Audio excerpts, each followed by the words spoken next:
Good afternoon, class. Good afternoon or good morning, wherever this webinar finds you. I originally presented this material in Salt Lake City as part of the Alliance Higher Ed Conference, and it was very well received. And based on the number of registrations for this webinar, it's a subject that interests many of us. So thank you for joining, and we'll spend the next hour discussing reports and reporting, and why you should feed your data through to a reporting service. So this is me. I've been doing this for an awful long time, 32 years, ouch. Some days it seems like only 31. I am an Oracle ace in the area of database development, which means I've consumed copious amounts, vast quantities of the Oracle Kool-Aid. Most of my time has been spent over at ODTUG, and I still maintain very strong friendships over there. We have Kaleidoscope just around the corner, or Kscope just around the corner, so hope to see many of you there. I encourage you to join the Latchley Nation and follow me on Twitter. We're active on Twitter and on LinkedIn.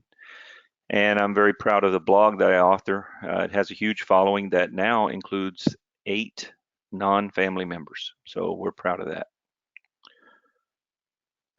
I want to take just a brief moment to encourage people on the call to put yourself out there to, with blogging and speaking, and to give back. Everyone on the call has a story to tell, and don't think for a second that because you know it, everybody knows it. It's just not true. There are people entering our industry every day, and some of the more basic things I've written are some of the more popular ones. That's because there's a larger audience there. So start blogging, start presenting. It's important that we maintain a pipeline of experts. And you actually benefit as speaker, because unless you can explain something to someone else sufficiently, you really don't know the subject matter as well as perhaps you should. All right, so down off that soapbox. Anyone on the call unfamiliar with InSum, here's what you need to know. If you're doing anything regarding Oracle Application Express, you should know about InSum. Our vision is to be the world's center of excellence for Oracle Apex, and our mission is to help clients develop quality Apex solutions built on time and on budget. All right, here's the ground we're going to cover today. You'll be happy to know that the majority of the presentation, probably half the presentation, if not more, is in the form of a demonstration, and you won't see that much code, if any, and that's because we're going to attempt to strike a balance between the functional and the technical, between the front of the house and the back of the house. So I know if I show too much code, some of you listening will just glaze over. And I also know that if I don't at least make mention of the technology, the developers on the call will end up checking email or something like that. So we're going to try and keep this on a need-to-know basis. So what is the current status of reporting? This pretty much sums it up, right? Plus you get to see where I spent my graphics budget. To make my point, if we were to ask 100 people on the call here if their company or institution is 100% happy about reports and reporting, no one would raise their hand.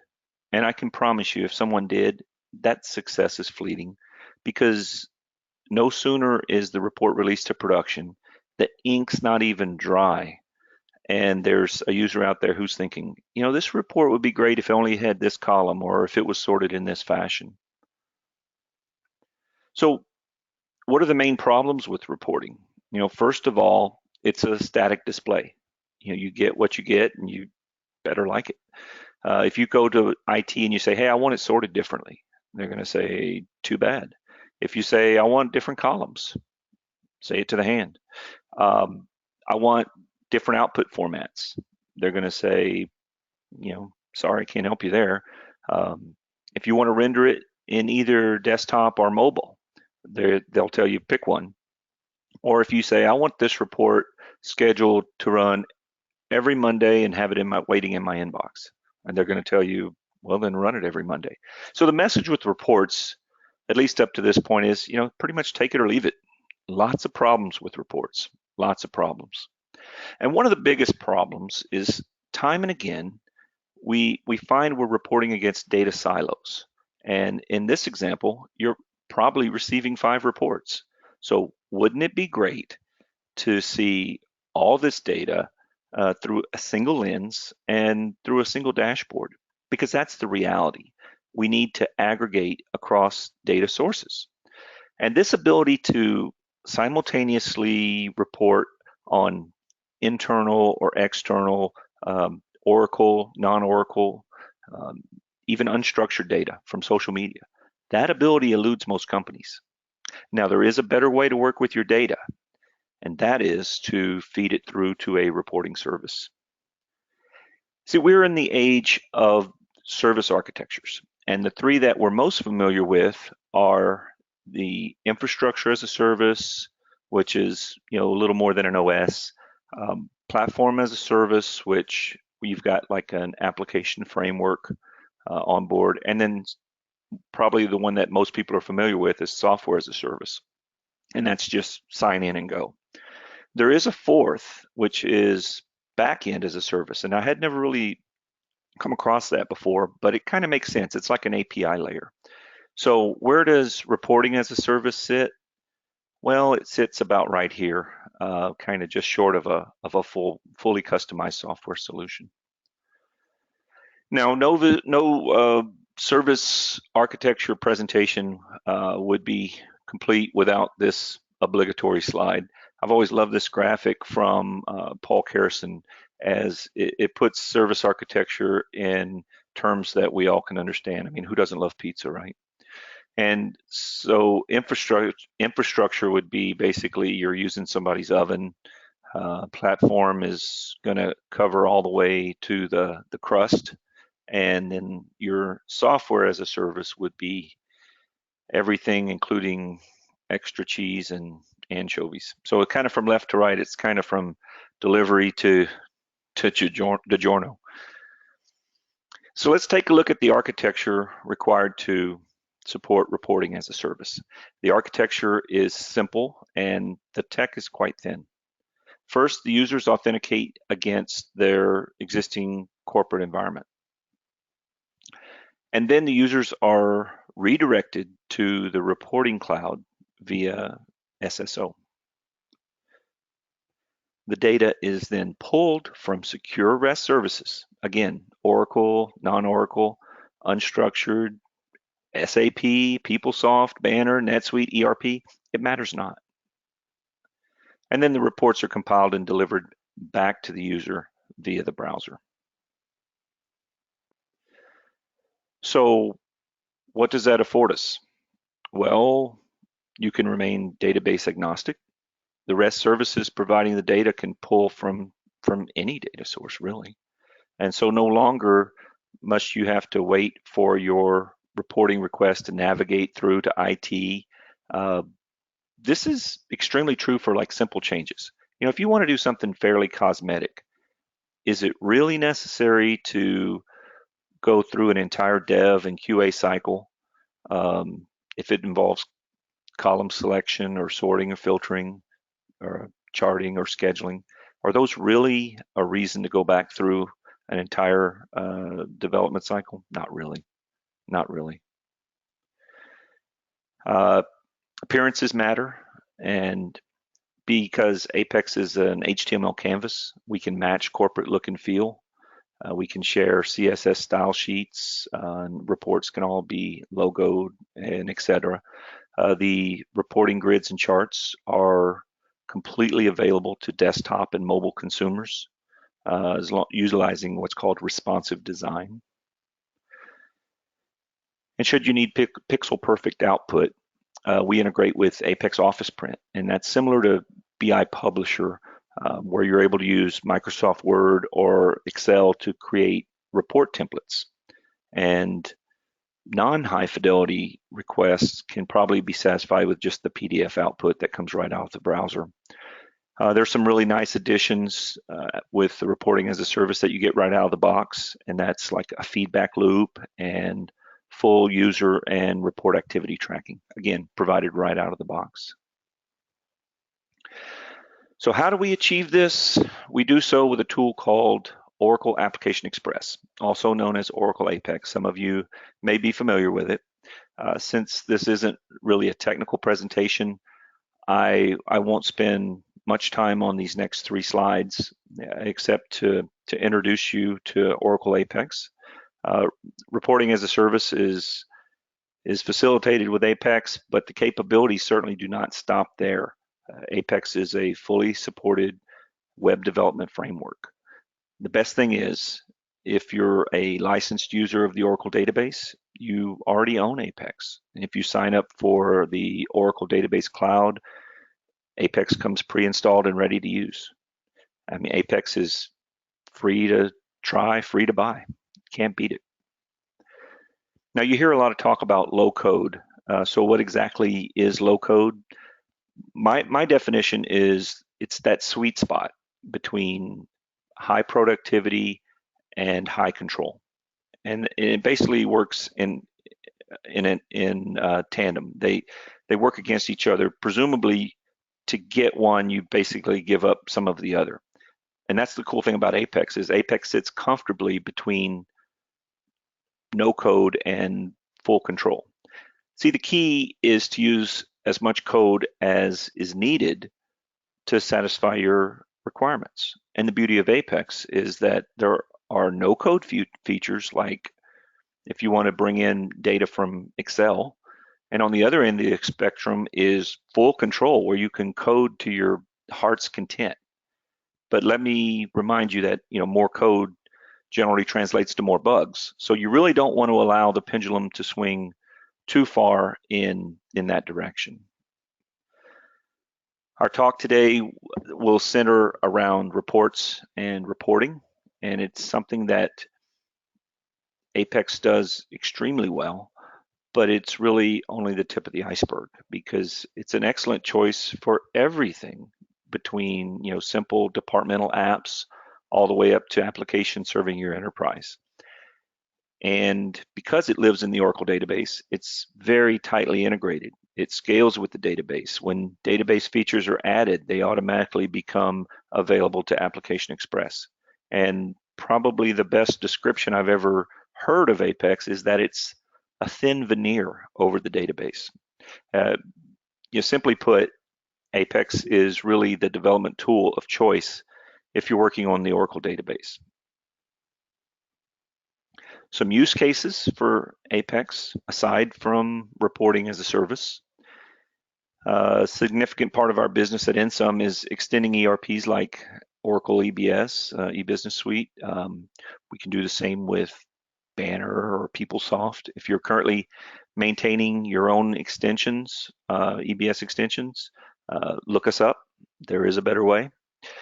And finally, Apex provides what I like to call a soft place to land for Oracle Forms or Oracle Discover customers. If you have Forms or Discover in-house, or if your organization has an insatiable appetite for spreadsheets, reach out to us. You need to give Apex a look. A quick note mentioning specifically Discover. If you're still using Discover in your company or institution, you're no longer enjoying any support from Oracle. I actually mentioned that to a Discover client, and he reminded me he's never enjoyed Oracle support. So he makes a good point. We do have a utility at Ensum too that will allow you to easily migrate workbooks to Application Express. Again, reach out to me if that describes your situation.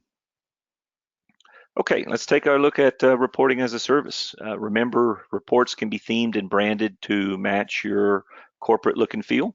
Here's a snapshot of a standard reporting screen. Now, most of the time, data is presented in rows and columns in what I like to call a grid view or an interactive report.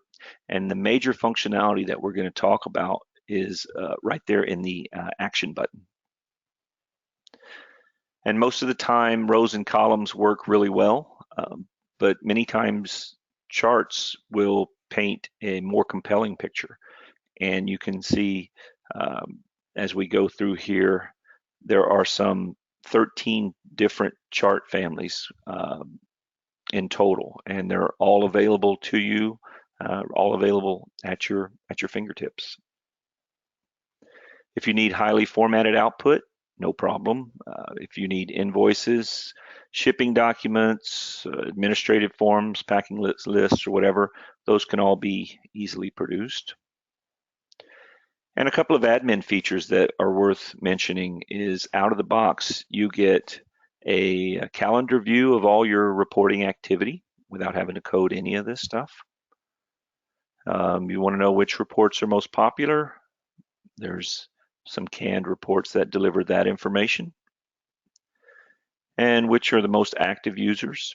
See, I mean, this information's already provided to you without you having to code anything. Okay, we're now going to take a look at how we built this live demo of reporting as a service. And I'll demonstrate the different features later on in this presentation. Since I presented this at a higher ed conference a couple of months ago, the data that we're going to have in the demo is regarding higher education. And so I found a public API called nearbycolleges.info. And they maintain a REST API with information on every four-year institution in the US and the US territories. And to demonstrate that we're pulling from various data sources, I also pull information from the city of Chicago and from the federal government. So getting back to nearbycolleges.info, one of the endpoints available is schools, which provides some pretty basic information. Another endpoint is testing. And so if you needed to find out information involving SAT and ACT, you would use that endpoint. Enrollment, if you need to see how many students are enrolled at a certain university or a group of universities, you'd use this endpoint. And admissions would be acceptance rates, financial aid numbers, and the like. And finally, locations, which provides addresses, city, state, zip, geographic locations, that kind of stuff. And the data itself, when you call one of these REST services, the data is returned in what's called a JSON object. It's in a JSON format. And as you can see, native JSON really isn't, it's readable, but it's not, it's not something that you would consider a formatted report or anything close. So what we do is we take this JSON and we transform it into something that looks like the report. Here's the additional sites that I pulled information from. And the city of Chicago.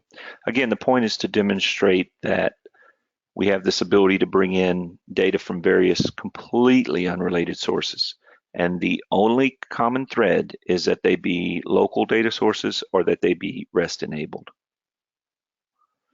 Okay, here's the moment we've all been waiting for.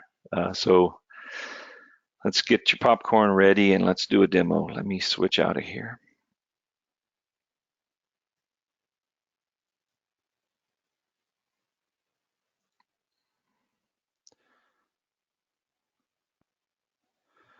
Okay, so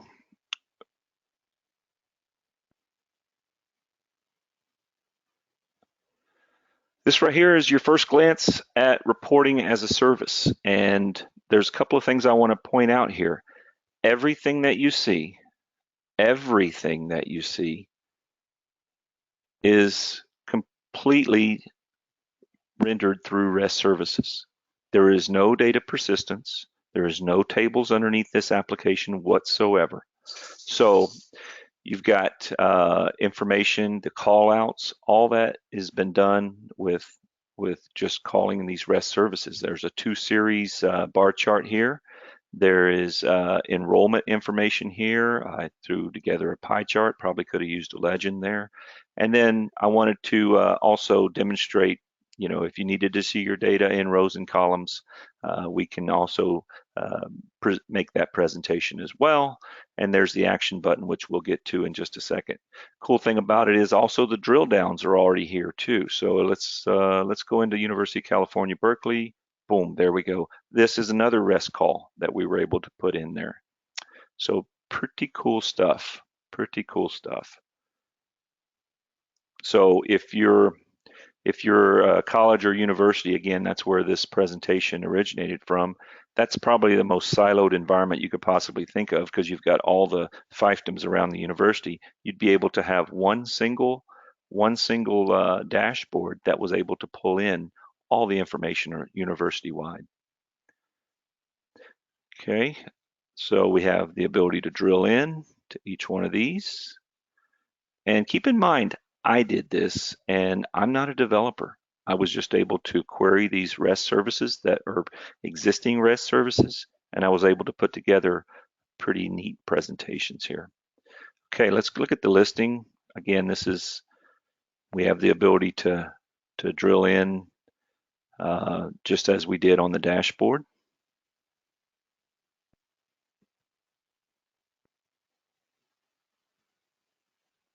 Now I want to take the balance of the time to go into, let's look at this too. I mentioned unstructured data. I issued a REST call to everything currently on Twitter that has the Oracle Apex hashtag. So let's look at that. And there you go. So it went out through the Twitter REST API and pulled this data in. And this is just basically unstructured social media data. So let us now go to, let's go to a sample data set, and let's look at exactly what our users themselves can do with RaaS. All right, so this action button is where all the magic happens, as I mentioned. So let's go here. We've got columns, filter, data, sort, aggregate, compute. We can format our data. We can create charts. We can group by. We can pivot. We can save our reports. We can save private copies of our reports. We can save additional public copies of our reports that we could share with the team. We can download to various formats, and you can subscribe to reports. In the example I previously gave, if I wanted my report to be in my inbox every Monday morning, it certainly could be. So let's look at the first one for columns. So what this allows us to do is, if we come in here, we can move through this use of this shuttle. We can come in here and let's say we wanted the salary. As soon as we do this, boom, there's the salary column right there. So you can choose your columns here, and then you could save the version here should you like. Also column order. So if I wanted to move the imp name to be the first column in the output, I could do that. So now as a user, I've got complete control of this data set. I can order columns. I can restrict columns, and I haven't written a single line of code. Very, very powerful stuff. The next thing would be filtering. I can come in here and I can say, give me everything where job is equal to salesman. Boom, there's job is equal to salesman. There's actually 2 ways to do that. You can do it through the action button. You can also come in here and do what I like to call a quick sort. Again, how much code did I write? 0, nada. Okay, next let's look at the data. If we want to sort, I want to sort on salary, and we'll make it descending. So I bet the manager comes first. There it is, 5,000 all the way down. Much like Much like the filtering, you can come up here and you can sort ascending or descending based on the column header. There we go. So we've covered column selection and order. We've covered filtering. Now we've covered sorting. Let's go to aggregation. And so let's sum the salary. Come down here, and there we have a sum of salary. Again, how much code did I write? The report basically just exposed a data set, and then I as a user can go in there, slice, dice, sort, filter, do whatever I like to the data without having to go back through IT, QC, deployment. Okay, what if I wanted to add a new column? Let's say that I wanted to come in here and give everybody, because I'm feeling generous, I want to give everybody a new salary. I'm going to bump everybody's salary by 25%. So let's do that. That's fun, right?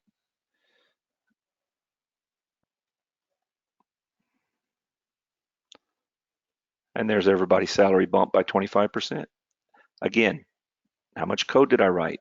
I don't think you could consider that one line of calculation of code, but there again, I didn't have to go through IT, QC, deployment, nothing of the sort.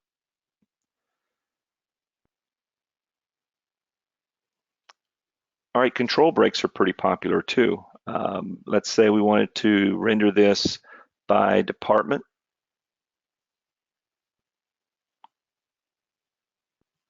Let me go here, cancel. And there we do. We say, let's break out this by department. So here's everything from department 10 grouped. Here's everything from department 20 grouped, and so on and so on.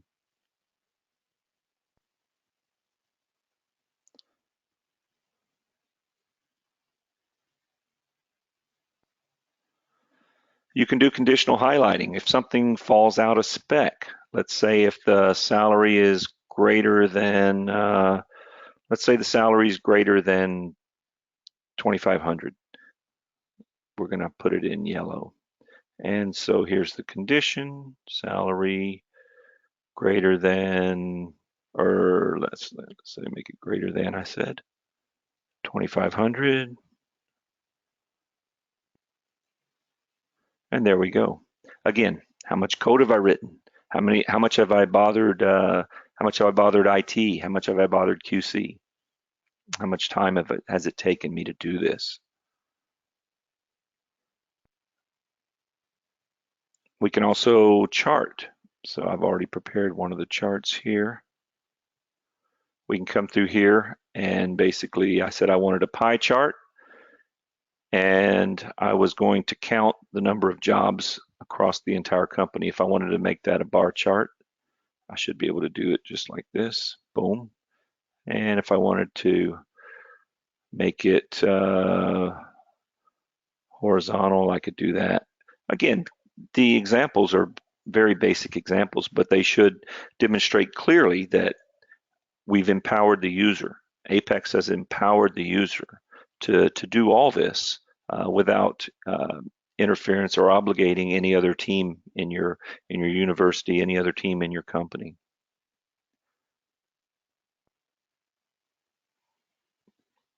This is where we would be able to save reports. You can save report as chart 2, and I can make this public or private. Let me make it a public report. And now when I come in here, chart 1, well, I saved it as I needed to go back here to chart 1 and then do a reset. And that would be what we needed. So now chart 1 is that one, chart 2 is that one. So I could have all these different views of my data, again, without disturbing IT, QC, or requiring a trip through deployment.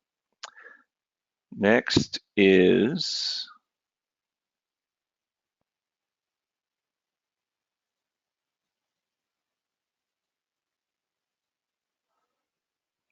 let's look at pivots. Pivots are always fun.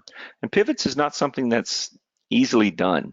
So let's say we want to pivot on, let's say we want to count the salaries for all the jobs by department. And so let's try this by department, and we're going to sum the salaries.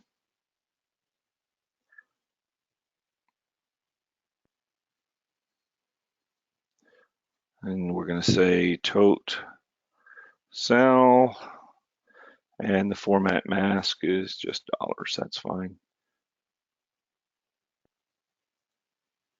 And there we have it. So here you have by department, by job function, I've got the totals. And so if I needed that information, I could get that from the same result set. And if you wanted to edit the pivot, let's say I wanted it by department by job instead of by job by department, I would simply come in here and say department, job, and then there's the pivot in reverse, or the unpivot, if you want to call it that. Again, this is functionality that most reporting tools that you hand to your user aren't going to provide you. And so this is very, very empowering to the user. Okay, let's look and see what's next. We can download the data. You can download to various formats. CSV, that way you could send it, you actually can send it to Excel as well as part of an XLSX. You can send it to CSV, HTML, PDF, or email.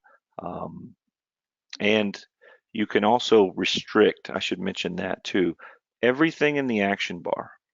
Everything here that you see is configurable. So if you don't want people to have the ability to download the data, then you would be able to restrict these programmatically. It's quite easy to do.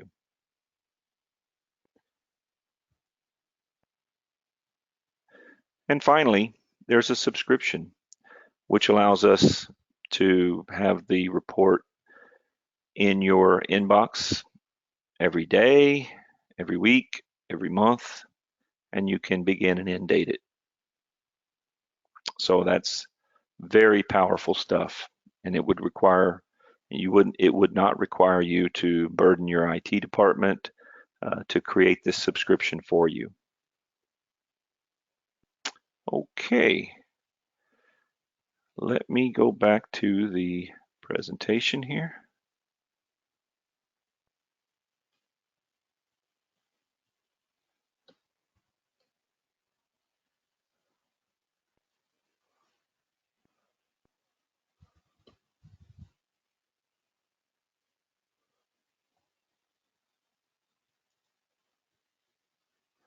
And share back.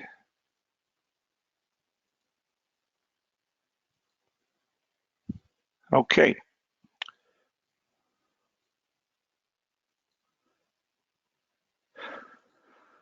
So, do you remember the slide at the beginning of the presentation where I said, what is the current state of reporting? I hope that you now have seen evidence that feeding your data through to a reporting service can change that current state of reporting from this highly expensive graphic to this highly expensive graphic. So I hope you've enjoyed. We've left time for questions. So if this is a subject that has interested you, if you want to reach out to me online, I'll have my contact information on the next slide. Otherwise, we'll ask you to submit questions and I'll attempt to answer. Do we have any questions, Mark? Yep. Hi, Monty. So we do have a couple of questions. Ian is asking, well, that was at the beginning, before the demonstration, but he asked, Ian, so will the demonstration show how to highly customize the output of downloaded reports beyond just the default CVS and PDF formats? Okay, if I understand the question right, I think he's talking about the highly formatted output, and that's going to be using the Apex Office print. And so this, I'd be happy to conduct another webinar on Apex Office Print, or we could reach out to Ian. Ian, there's my email address. If you want to reach out to me, we can discuss how to achieve those invoices, bill of ladings.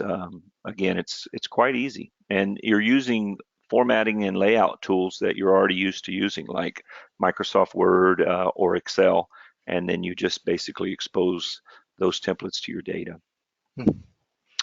And another question from Shravan, is this sample app available for review and learn for Apex developers? The sample app that that I just went through real quick, right now, as we speak, it's available for use on the Apex early adopter environment.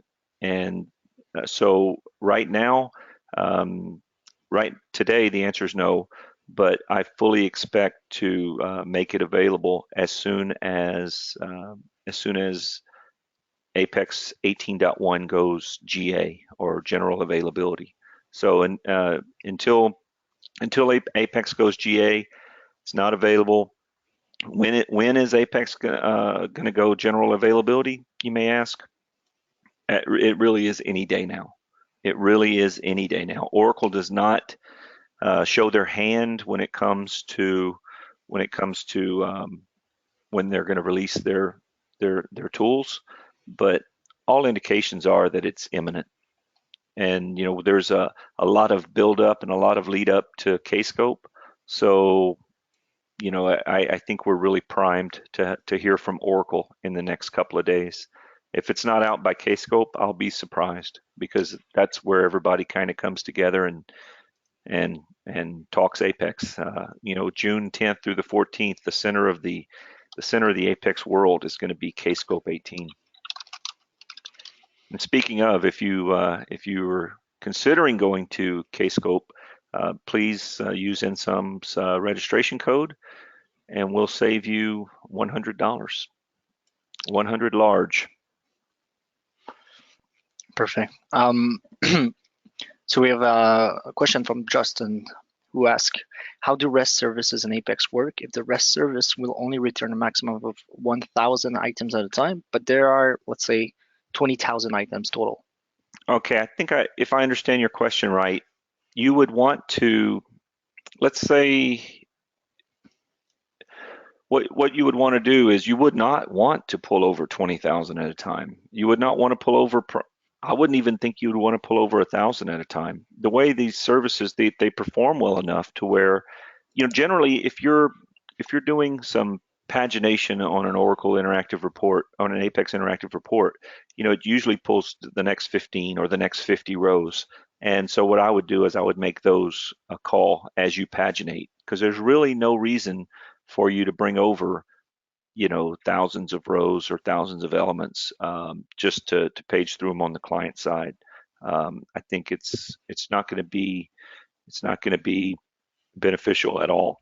Also, if you need to do some aggregation, you should consider doing the aggregation on the server side as part of the REST call. And instead of just bringing over all the data across the pipe and then doing your aggregation, makes much more sense to issue a specific REST call that allows the data to be aggregated where it lives, where its home is. Right, and we have a question from Jimmy. How do you export the graphs in the dashboard? Do you have a sample that you've created with AOP? I don't have an example that I've created with AOP, but Jimmy, if you reach out to me, I'll put an example in your hands, because we're extremely, we work extremely close with the people at Apex Office Print, and so it's going to be very easy for us to put an example in your hand. So just reach out to me. The email address is right there on the screen. Yeah. All right, so we have it seems like there's a lot of interest in the high fidelity printing, which is good. That's good. And we have a question from Chad. He asks, can you recommend a good learning resource for REST consumption and publishing with Apex, of course? Yes. There's a couple of things that I used in building this sample app, and again, I need to state that I'm not a developer anymore, and so I was able to go in and create this without assistance. And so the information that I used to create this sample app and to create this presentation, Karsten Zarski, his blog post was extremely beneficial. He's on the Apex development team. And also the Oracle Learning Library is a very good source for you to go to understand REST consumption. And the learning library itself is written in Apex. So it's a really good place for you to learn and a place for you to experience just how rich the Apex experience can be.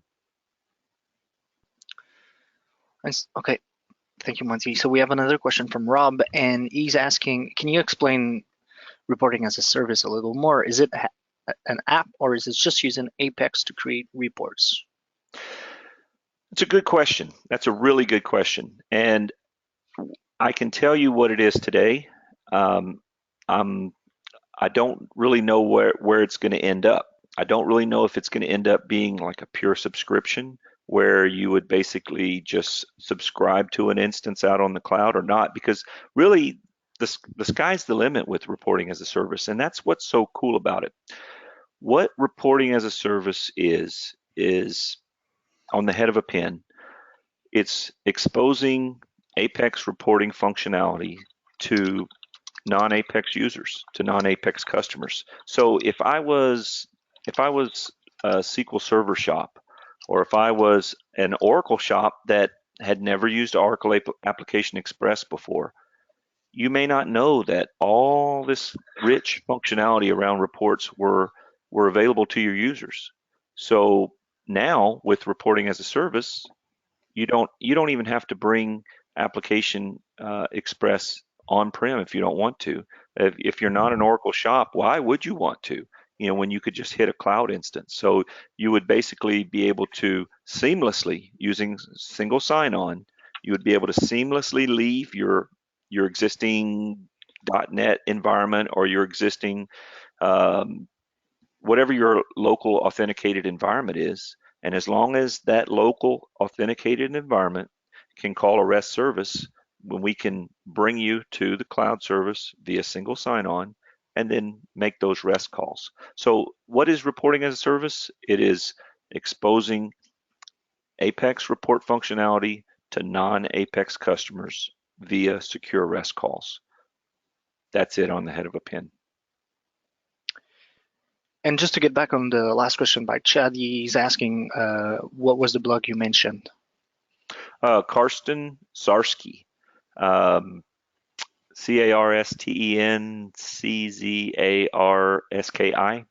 He is out of, I think, Germany, and he is on the Apex dev team. And so if you can't find his blog, please reach out to me. I can put you on it, but it should be pretty easy to find.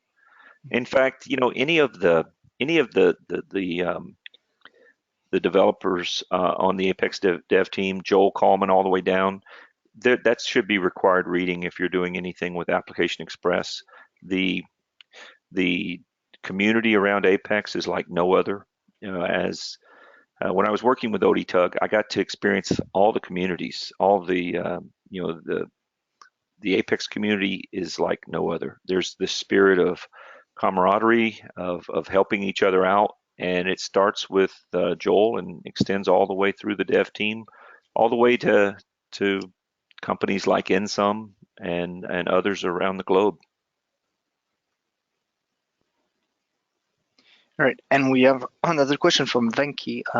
He asks, it's a two-part question. How is Apex reporting as a service different from BI answers, or is it that the new BI analysis tool that Oracle market are as discover replacements? Well, I can tell you the biggest reason is Apex is free. And so that's not a small reason. Apex, if you're a licensed user of the database, you have Apex. You just need to start using it. This is a good question because I've had internal conversations at Ensum about really what we're doing with reporting as a service. Is it a competitor to BI? I don't know. My experience is that OBIEE for most people, I can't really comment on the person posing the question, but for most people, OBIEE is overkill. You know, they don't really need all that functionality, and people that use OBIEE, I challenge anyone to really say that they're really leveraging it to the nth degree. And most of the time, you just need some pretty basic stuff, and that's what we're able to do with reporting as a service. Just good basic operational reporting. Now, there is something on the horizon. If you're a member of ODTUG, you'll be able to get the content. Hopefully, you're in person at Kscope, but if you're not, I am giving, along with Jackie McElroy at InSum, we're giving a presentation called Low Code, Low Cost BI with Analytic Views and Oracle Apex. I know that's a lengthy title, but we're using Analytic Views and Apex. Apex is just the presentation layer, and so we're using something new for 12.2 called Analytic Views. They're very powerful, and it allows you to create a view that has dimensions and measures everything in the view. So if you need to go from sales by state to sales by county, all you're doing is making one simple change to the where clause. And we'll demonstrate all that in person at Kscope. If you're not able to be there in person, then and you are an ODTUG member, then you'll get access to the recordings. And then if that doesn't work out for you either, we at InSum we usually do webinars based on our presentations coming out of Kscope and coming out of Collaborate and some of the major conferences. So I would not be surprised one bit, depending on response, but I know response is going to be strong. But I would not be surprised one bit if sometime in the late summer, early fall, we were doing a presentation, a webinar on low cost, low code BI with Apex, because there again, you know, it may be all you need. If you need a full install and full functionality of OBIEE, by all means, go that direction. But you just may not. Yeah, exactly. And I can confirm, Monty, that the plan is to, on the marketing side, the plan is to, yes, basically do a session of our sessions, a webinar out of our session from Kscope. So let's give you, if people are interested in that, I'll invite you to join our Twitter feed so that way you can know more and know when we have webinars. And also, if you log in on our website, we'll send an invitation through email as well, so you won't miss out on anything if you cannot attend Kscope or our specific session that you would miss. We have another question for you, Monty. My name is Revocatus Warburg. Question: how to use REST API in Apex? Well, it's new to Apex 18.1. You can source classic reports, you can source interactive reports, and you can source, I think, even calendars and charts. There's like 4 things you can source. And so whenever I don't want to get too technical because we promised we weren't. So basically you can create what's called a web source, and it steps you through, it's a wizard, and you say, what's the endpoint, what's my parameters, and then once the web source is created in your shared components, once it's created, then instead of basing your interactive report on a query, you just base it on that web source. And this is all new with 18.1. If you want to see 18.1, it's available free of charge at apex.oracle.com. That's been upgraded about 3 weeks ago, I think. And again, it'll be general availability anytime now. You know, it's just day to day. Perfect. So I think we have one last question from Ian, who's asking, what is the best way of convincing our client and potential customers to carry out the work needed to install Apex and ORDS. Many customers struggle and take too long to set these two up and running. Well, that's I'll answer it in two parts. First of all, that's in an on-prem situation that you described. The beauty of this is it doesn't even need to be on-prem. If you wanted to leave everything just the way it is local and then just instantiate an Apex environment out on the cloud, then you can sit there and communicate quite easily with that Apex cloud environment, and that would be without any touch points to your on-prem. The as far as convincing someone to install Apex, if they are an Oracle shop, there's a strong likelihood that they already have Apex, and it's just a matter of turning it on. Um, if you don't have it on-prem and you want to install it, it is quite easy. We've got some excellent DBAs working at Insum, and they can get these things up and running in no time. So I would I would I would encourage you to again reach out, and we can put information in your hands. If the question was justification, and maybe they had security concerns or something like that, um, you know, that's been debunked time and time again on the on Joel Coleman's blog. Is the most recent place I've read it, is about how secure, how really secure the Apex installation is. So I think it was Ian that had the call. Ian, Yep. if you want to send me a note, I'll send you back the link that to Joel's blog, where he goes through line by line about the security in place around Apex and how it really shouldn't be the security concern. Now, you can go out of your way to make any environment unsecure. So just because you're using Apex, is it secure? No, that's not accurate.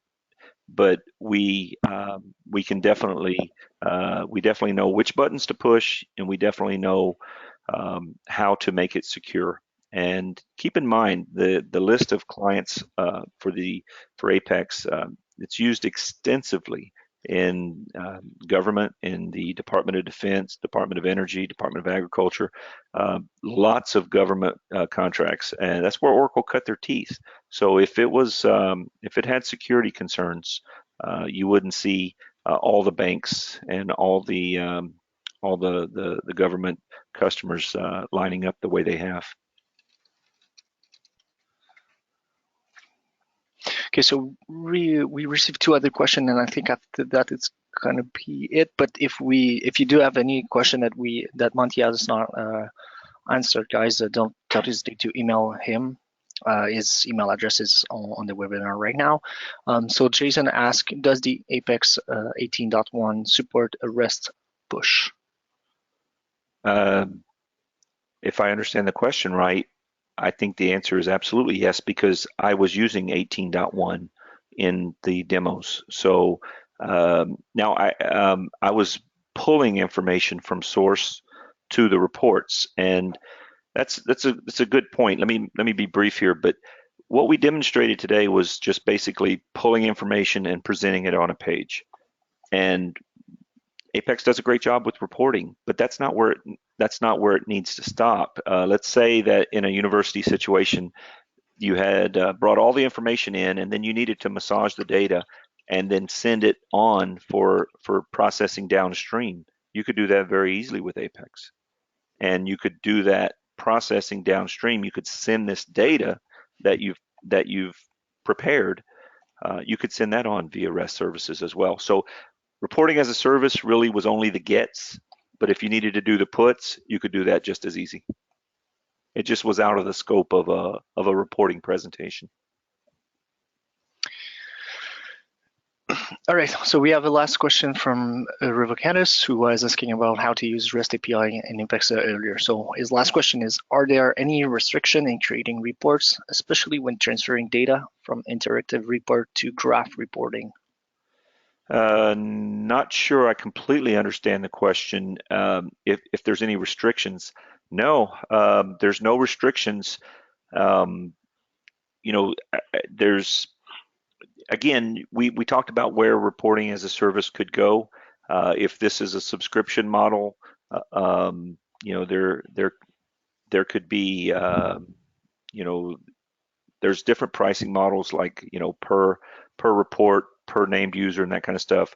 What I showed you was today was just simply someone that wants to create an application express interest or instance and to report against their data using it. So there's no limits to how many reports you can create. There's no limits to how many users you could support. There's no limits to how many reports you could run. There's no limits to how big those reports could be. And whether you display it in a chart or in a rows and columns, it's completely up to you.